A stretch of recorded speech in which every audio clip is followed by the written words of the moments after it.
Hi, I'm Wade Allen Root for Personal Liberty, and I'm reporting today on the greatest fraud in the history of world politics, the cover-up by the mainstream media of the United States of America of Obama's college records. But there is one ray of hope to report. The mainstream media just opened the door for all conservatives to demand that Obama release Columbia University college records immediately. How nice of the mainstream media. Thank you. How did the Obama-loving frauds in the media manage to allow this to happen? They really screwed up, huh? They decided to try to ruin Dr. Ben Carson's candidacy. An articulate black conservative brain surgeon is just too big a threat to the election of Obama's socialist successor. So Dr. Ben needed to be neutralized and destroyed. So the mainstream media decided to electronically lynch a fine black brain surgeon. Who's the racist now? The media made the decision to destroy Dr. Ben by investigating his claims from 40 years ago about getting a scholarship offer from West Point. What they didn't realize is they would be opening the door for conservatives to demand an equally voracious, detailed investigation of Obama's college records. The media asserts that Dr. Carson made a false claim about his college record. Did he? I don't know. I wasn't there. It's muddled and debatable. The truth is in the eye of the beholder. But I don't think the most prominent brain surgeon in the world needs to purposely exaggerate any claims about his intelligence or education. Do you? Dr. Ben claimed he was offered a scholarship by a well-known U.S. Army general if he applied to West Point, but he chose not to apply. So was it an actual scholarship offer or just a conversation? My educated guess is Dr. Ben was basically telling the truth, and the general made reference to a free college education to West Point to Ben. Why not? He undoubtedly had the finest African-American student in all of America sitting right in front of him. Of course the general tried to entice young Ben to attend West Point. So would I. Either way, no world-class crime was ever committed. Politicians exaggerate or remember things in the past to their benefit all the time. This could be a case of taking a little too much credit for something that may or may not have ever happened. But Ben's claim, false or not, didn't cost me or any other taxpayer a dime, not a red cent. You didn't spend a dollar on Ben's claim. The same can't be said of some of Obama's whoppers. After all, Obama's lies and false claims about Obamacare cost many of us thousands of dollars, even tens of thousands in higher premiums and medical costs. Billions of dollars collectively. I'm one of the victims of Obama's fraud and misrepresentation. He promised we could keep our insurance, keep our doctors, our prices would go down, no jobs would be lost, the debt would go down, all lies. My insurance premiums have more than tripled under Obama. My deductible has dramatically increased. My co-pays have dramatically increased. My prescription coverage has been savaged, and my overall coverage has dramatically declined. In other words, Obama promised the world and delivered disaster. I'm paying far more and getting far less. That's not what he said. That's a significant lie, a false claim. By the way, Jonathan Gruber, the architect of Obamacare, was caught on video admitting fraud was committed to fool the dumb voters of America. It's on video. But in this specific case, let's compare apples to apples. The media is going after Dr. Ben for supposedly making false claims about his college record. So isn't this the perfect time to demand fair, unbiased, and equal treatment of Obama's college record? The media opened the door to this one. If you can investigate Dr. Ben, then you've got to investigate Obama's claims about college too.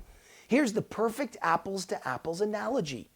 The media is trying to disqualify Dr. Ben's right to the presidency based on his college records from 40 years ago. Really?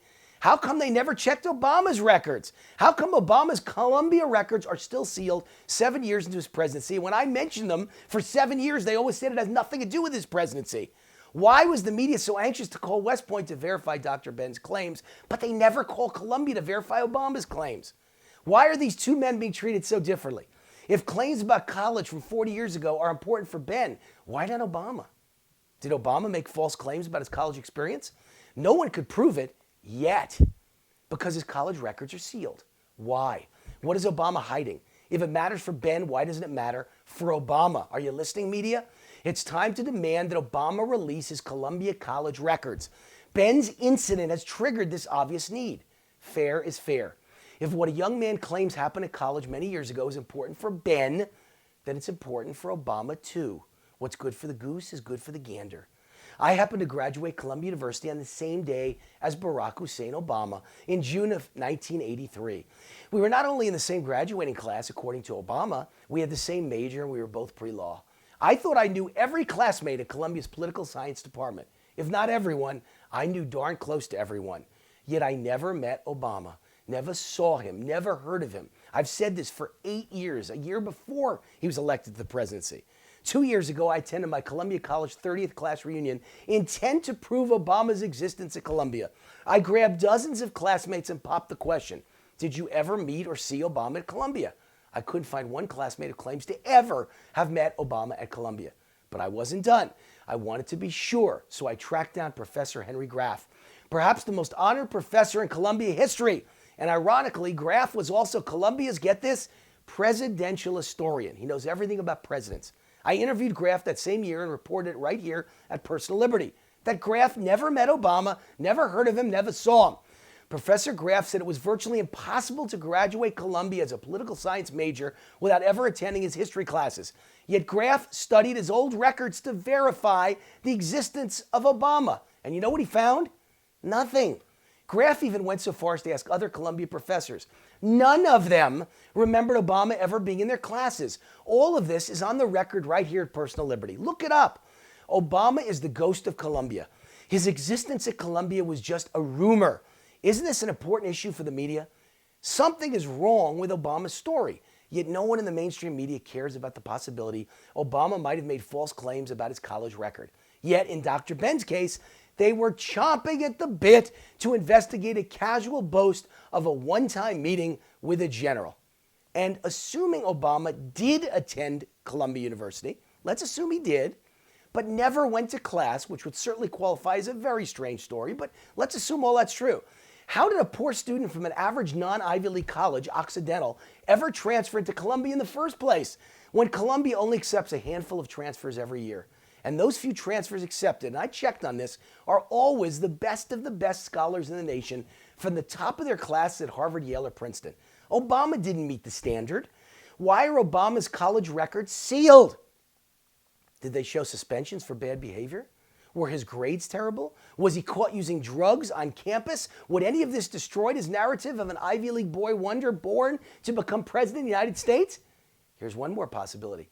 Is it possible Obama beat the long odds of being accepted for transfer into Columbia by claiming status as an Indonesian foreign student?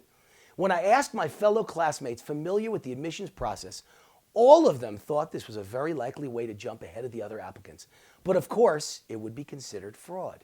Could that be why Obama sealed his college records? Remember, he released his birth certificate, yet never released his college records. He still has never released his college records. Why?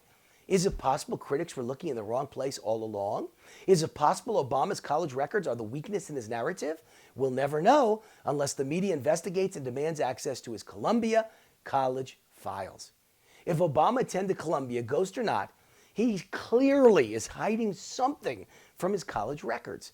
If the media thinks Dr. Ben's claims about his college experience 40 years ago are relevant, then clearly Obama's college claims are relevant too. What is good for the goose, I repeat, is good for the gander. It's time for all of us to demand Obama release his Columbia College records. It's time for the media to scrutinize Obama the exact same way they're scrutinizing Ben Carson and Donald Trump and Marco Rubio and every other GOP presidential candidate. So prove me wrong, Mr. President. Here's my challenge to you, Obama. Release your Columbia records the same way you released your birth certificate. Embarrass me.